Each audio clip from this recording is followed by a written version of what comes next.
There's a type of person who says everything is boring. Work is boring, business is boring, relationships are boring, life is boring.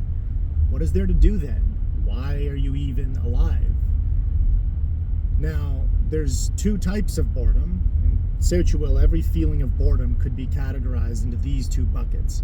There's the boredom of not enough action, and then there's the boredom of too much action.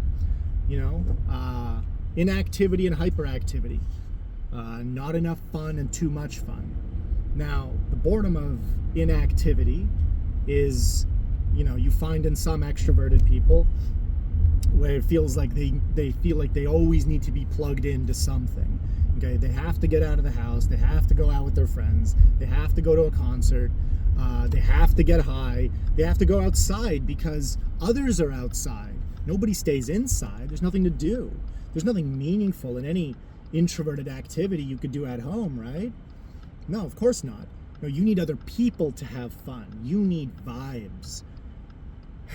The second boredom is the boredom of hyperactivity. It's the boredom of too much fun.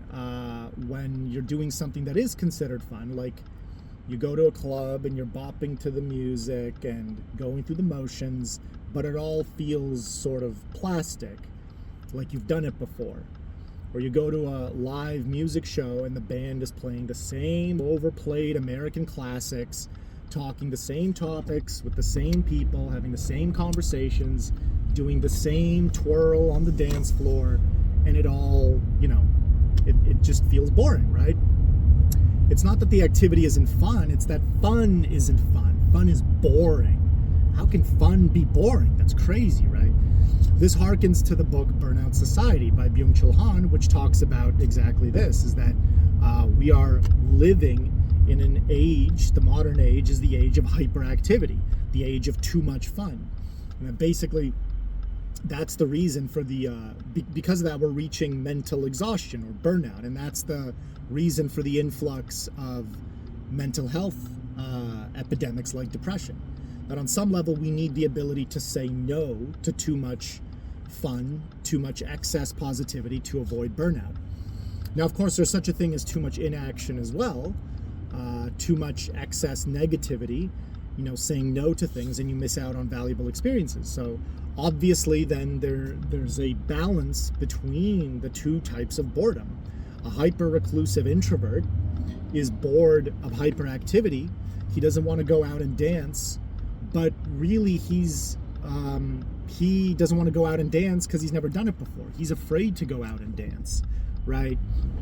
He doesn't want to be exposed. He doesn't want to be in the company of anyone other than himself.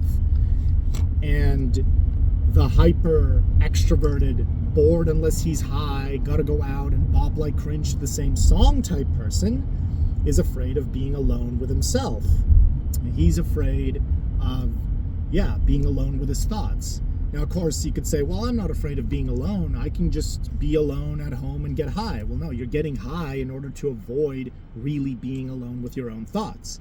A lot of people do this. They go on journeys, right? And the point of the journey is to make you feel like you're doing something to avoid thinking. One is afraid of action. The other is afraid of thought.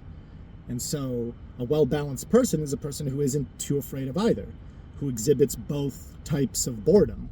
And it makes sense because once you're bored of the one, you swap to the other. And I think as a society, we have a good understanding of when is too much inactivity, when you should be bored of inactivity. But we don't have a good grasp of when is too much hyperactivity. When should you be bored of hyperactivity? When is too much fun? You become bored of hyperactivity or action when the action starts to feel meaningless, when it's not producing meaningful moments or moving things in a meaningful direction is when it starts to feel boring. Because at the end of the day, you're chasing meaning, not activity itself. And that's how you avoid ever being bored all the time.